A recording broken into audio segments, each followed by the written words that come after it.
అందరికీ శనార్థి ఆడోలకు మంగళారతి. ముందుగా ఏముంటాయి మన ముచ్చట్ల రెత్తిరాతల గీతలే కదా, చూడు red lines. CM sir opening చేసిండు ఇందిరమ్మ ఇండ్ల యాపు. పేదలకు ఇండ్లు ఇచ్చుట్ల కాంగ్రెస్ సర్కారే ఉన్నదట టాపు.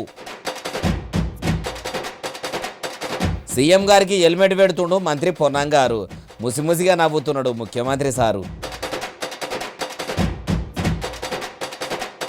అరువులైన వాళ్ళ కోసం పెద్దన్న పిలుపునిచ్చిండు బంధుకు. 9 నాడు అందరు కూడా రావాలన్నట ముందుకు. కేసీఆర్ కేటీఆర్ సార్లు మింగిర్రట 100 ఎకరాలు. అధికారం పోయినాక ఇప్పుడు చేస్తున్నారట నకురాలు. సినిమా చూడబోయి రేవతి చచ్చిపోయిందని బాధ. కేసు అయ్యింది సినిమేషకాడు అల్లు అర్జున్ మీద. ఏడాది సంధి పిట్టకు పెట్టుకొని ఎదురు చూసినట్టు ఎదురు చూస్తుంటే ఇప్పుడు ఇందిరమ్మ ఇండ్ల యాప్ను ముఖ్యమంత్రి రేవంత్ సార్కోలు అయించిండట. మరి అరువులైన వాళ్ళు ఎట్లా అప్లై చేసుకోవాలనో, ఒక్కొక్క నియోజకవర్గానికి ఎన్ని ఇండ్లు మంజూరు చేసిర్రో, ఎవరిని కలవాలనో అన్ని ముచ్చట్లు అరుచుకుందాం పరి. ఆగో అట్లా ముఖ్యమంత్రి సారు రిమోట్ చేతుల పట్టుకొని ఇందిరమ్మ ఇండ్ల యాప్ను కట్టుకొచ్చి చాలు చేసిండు. చూడొచ్చు. ఇక ఎవరెవరు అయితే నిల్వనీడలేక బతుకుతుండ్రో వాళ్ళందరూ కూడా దరఖాస్తులు పెట్టుకుంటే ఎంక్వైరీ చేసిన అధికారులు వెంటనే ఎవరెవరైతే అరువులు అయి ఉంటారో వాళ్ళకు ఇండ్లు మంజూరు చేసే పని పెట్టుకుంటారట. చెప్పరేంది సారు? లక్ష్యం ఎంత గొప్పదైనా అమలులో లోపాలు ఉంటే పూర్తిగా ప్రభుత్వ విశ్వసనీయత దెబ్బతింటుంది. 6 గ్యారెంటీలో కూడా అట్లనే విశ్వసనీయత దెబ్బతినే కాడికి కూడా తెచ్చుకుంటారు కదా.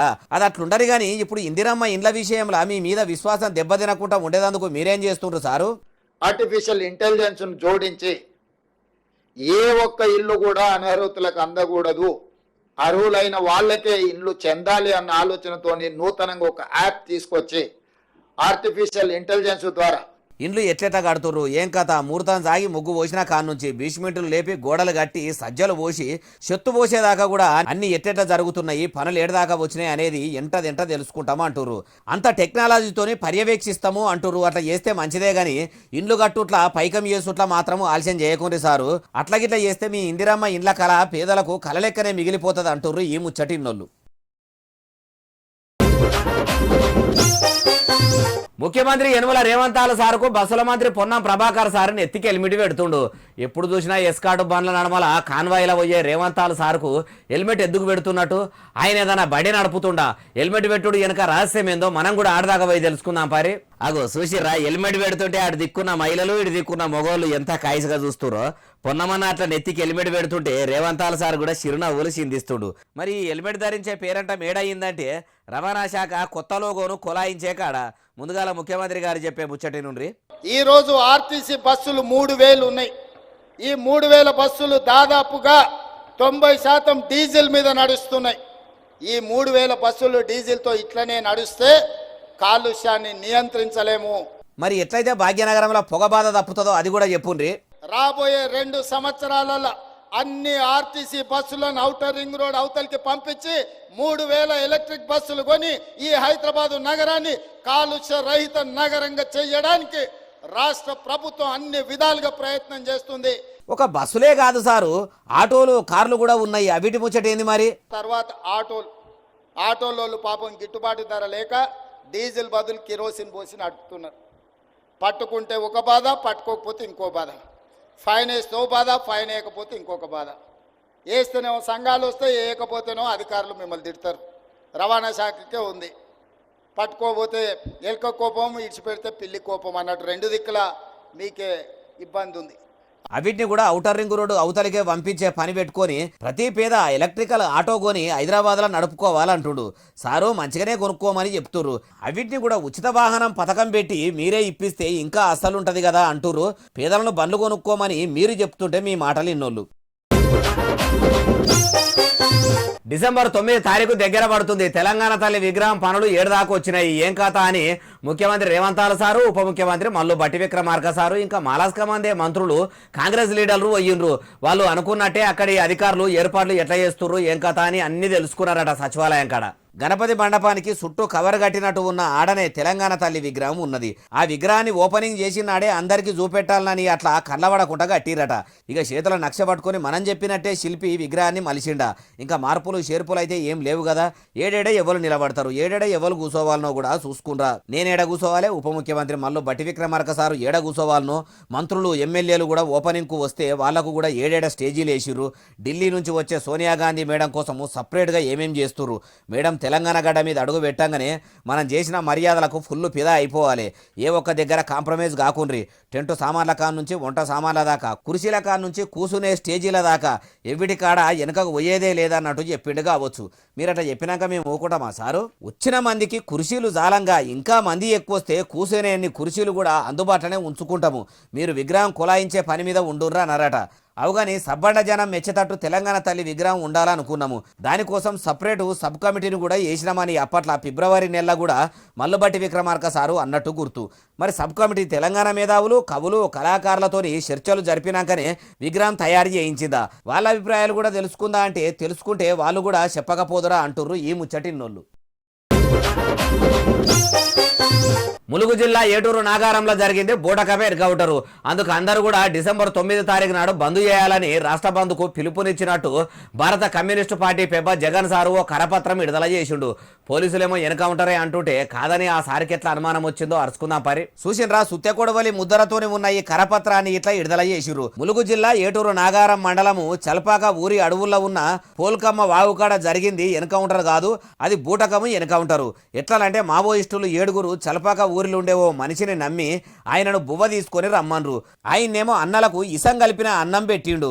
వాళ్ళు క్యాలి తప్పినాక కాకీలు ఆడికొచ్చి ఆ 7గురు మావోయిస్టులను ఘోరంగా గోసబెట్టిండ్రు. అంతేకాదు చాలా దగ్గర నుంచే కాల్చి చంపిర్రు. ఇదంతా కాంగ్రెస్ సర్కారే చేయించింది. దాన్ని తీవ్రంగా ఖండిస్తున్నాము.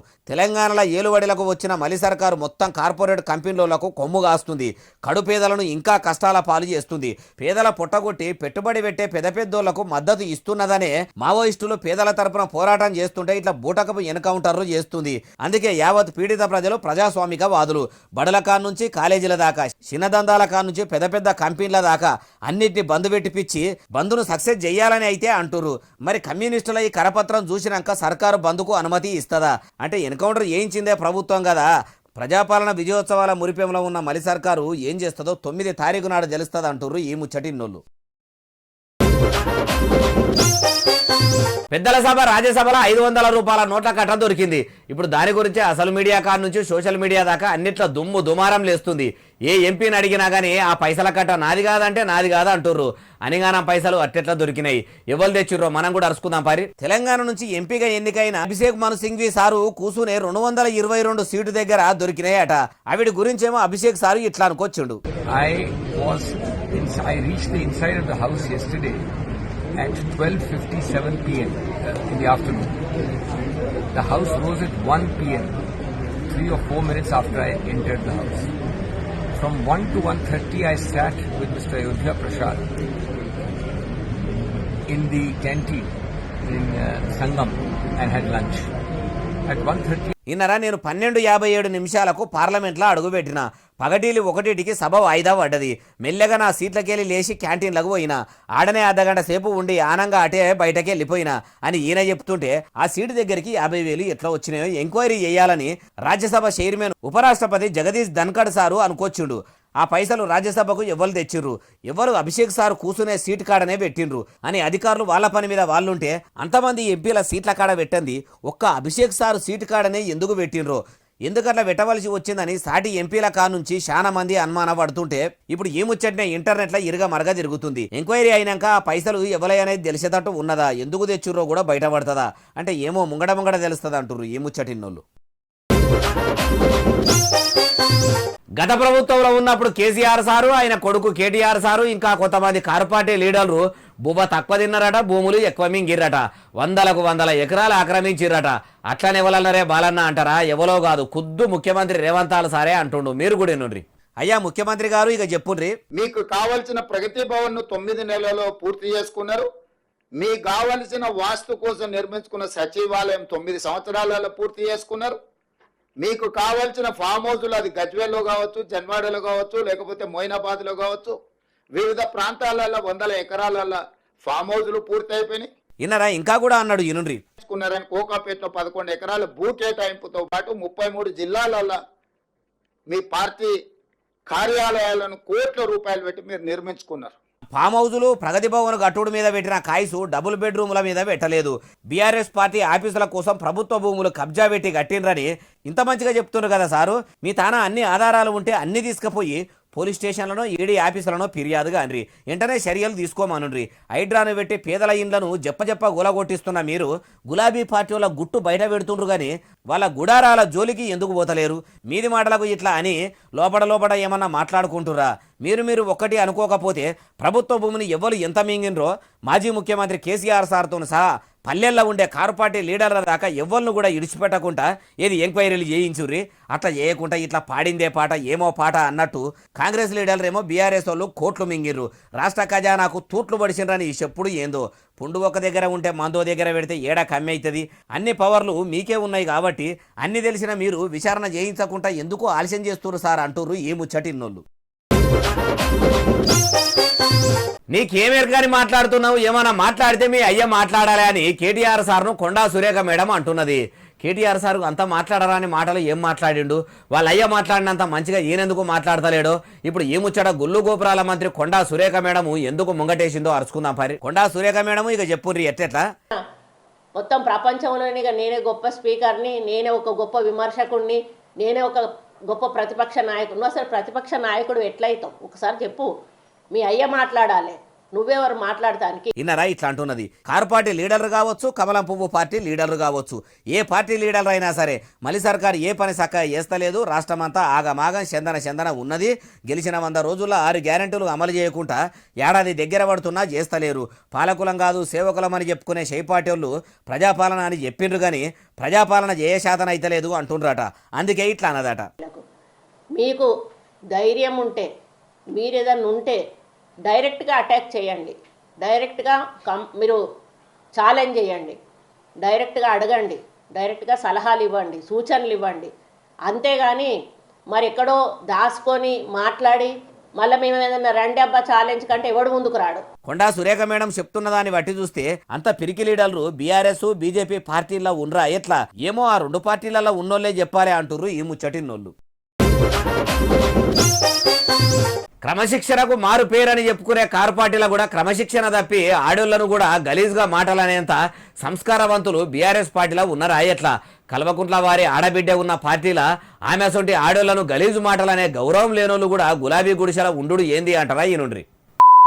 పిచ్చి మాటలు మాట్లాడతాం. ఇట్లా బీప్ సౌండ్ వేసుకునే పదం వాడిండు. నాయకులు అన్నప్పుడు విమర్శలు చేసుకుంటారు, కామెంట్స్ చేసేటప్పుడు అవి ఎంతవరకు చెయ్యాలనో అంతవరకే చెయ్యాలి కానీ అంతకు మించి ఎక్కువ అనుడు ఏందో. అసెంబ్లీలో బీఆర్ఎస్ లీడరు సబితా ఇంద్రారెడ్డిని చిన్నసూపు చూస్తున్నట్టు ముఖ్యమంత్రి గారు మాట్లాడినరని అప్పట్లో అసెంబ్లీ ముంగట్నే గులాబీ ఎమ్మెల్యేలు గుంపుగా చేరి నానా యాగి చేసిర్రు. ఆడలను అగౌరవపరుస్తున్నట్టు మాట్లాడు ఏందో ఏం కథనో. క్రమశిక్షణకు మారుపేరైన కారు పార్టీలో ఉండి ఈ ఎమ్మెల్సీ తక్కేలపల్లి రవీందర్ సారు అట్లా అనుడు ఏందో. వాళ్ళ ఇంటి ఆడోళ్లను కూడా ఎవరైనా ఇట్లనే అంటే ఎట్లుంటుందో ఆయనకే తెలవాలి. మరి ఈయన ఈ మాట ఎందుకు అనవలసి వచ్చింది అంటే కొండా సురేఖ మేడము పాడి కౌశిక్ రెడ్డి సార్ను పిచ్చోడని అన్నదట. ఆ మాటకు కౌంటర్గా ఇట్లా అన్నడట.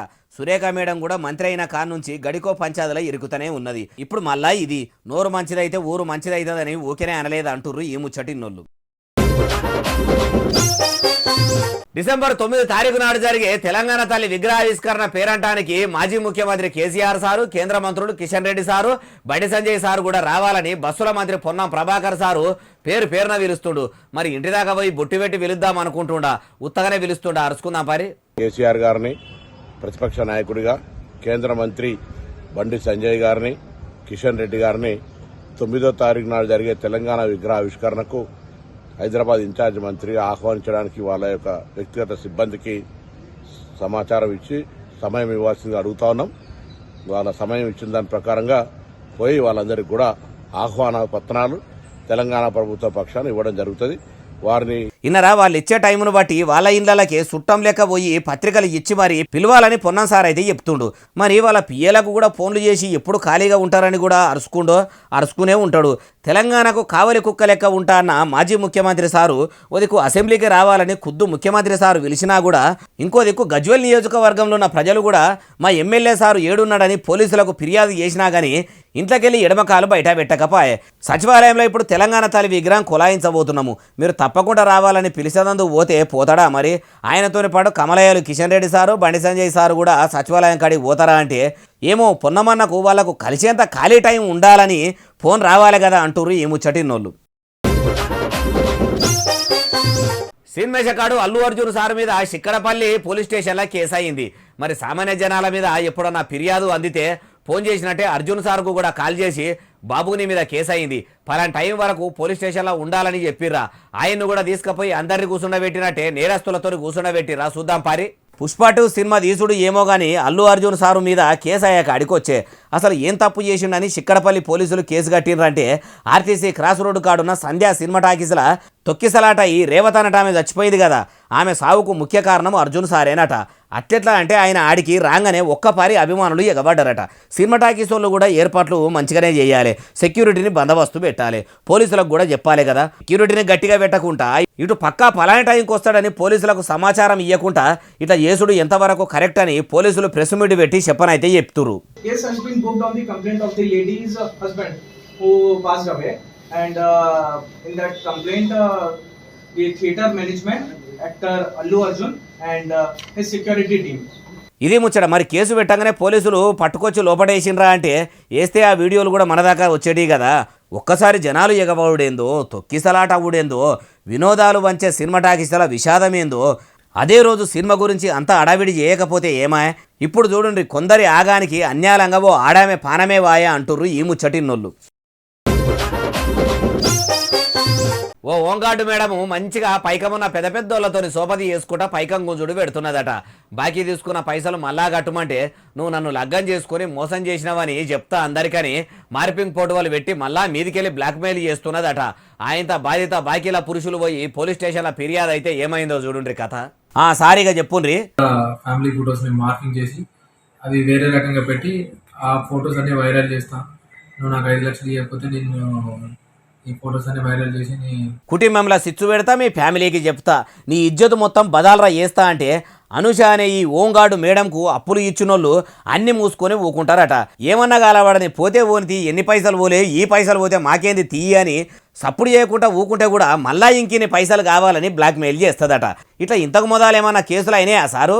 కూడా ఈమె మీద ఒక వెమ్లోడకు చెందిన ఒక వ్యక్తి దగ్గర ఇదే విధంగా ఒక 40 lakhs దాకా పైసలు తీసుకొని అవి ఇవ్వకుండా అతన్ని కూడా బెదిరించిన సందర్భంలో అది గతంలో కూడా కేసు నమోదైంది. అప్పుడు కూడా ఈమెని జైలుకు పంపించడం జరిగింది.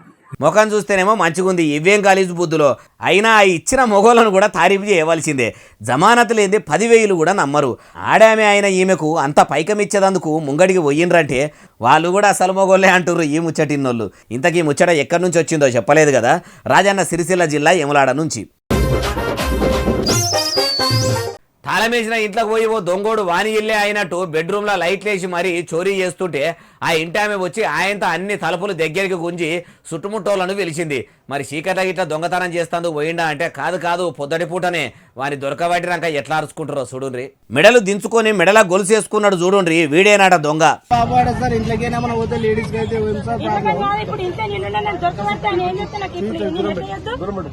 అమ్మా చెప్పిగా నేను స్కూల్కి వెళ్ళేసరికి పిల్ల తీసుకోవడానికి స్కూల్కి వెళ్ళిన వచ్చేసరికి ఇంట్లో ఒక దొంగ జోరిండు. అది చూసేసరికి లైట్లన్నీ బెడ్రూమ్లో హాల్ అన్ని లైట్లు వేసిండు. పోయి చూసేసరికి అతను కనబడ్డాడు. నేను వెంటనే వచ్చి అన్ని డోర్లు పెట్టి పక్కనున్న వాళ్ళని అందరిని పిలిచిన, అందరు వచ్చిరు అని దొరకబట్టి మైలపోలు తీసి పోలీసులకు అప్పచెప్పిరట. మరి ఈ దొంగోడు ఏ ఊళ్ళో పడ్డాడు అంటే సిద్దిపేట జిల్లా నంగునూరు మండలంలో ఉన్న సర్కారు దవాఖానకు ఎదురుగా ఉన్నాయి ఇంట్లో. ఇక రాజగోపాల్పేట పోలీసులు పట్టుకపోయిర్రు. దొంగలు ఇట్లా కూడా మోపైతుర్రు. తెలిసిన తావుల్లా ఇంటోళ్ళు తాళం చేయిలు వెట్టిపోంగా చూస్తుర్రు. వాళ్ళ సొంతిట్లకు పోయినట్టు తాళం తీసుకొని పోతుర్రు. ఇట్లా కూడా పరిశానే ఉన్నది అంటుర్రు ఈ ముచ్చటిన్నోళ్ళు. ఇగో ఇవి అలాంటి తెచ్చిన ముచ్చట ఎట్లనే అసలు నెల ఎస్ఎస్సీ డిజిటల్ను బాగా సబ్స్క్రైబ్ చేస్తారు, బాగా కమెంట్ చేస్తారు, బాగా లైకులు చేస్తారు, బాగా షేర్లు చేస్తారు. ఇట్లనే ఆదరించురు. ఇంక ముచ్చట్లు తెచ్చి మీకు వినిపిస్తూనే ఉంటా మరి. సెలవు, శనార్థి, దండం, పబ్బతి ఇంకేమైనా ఉంటాయి అన్ని.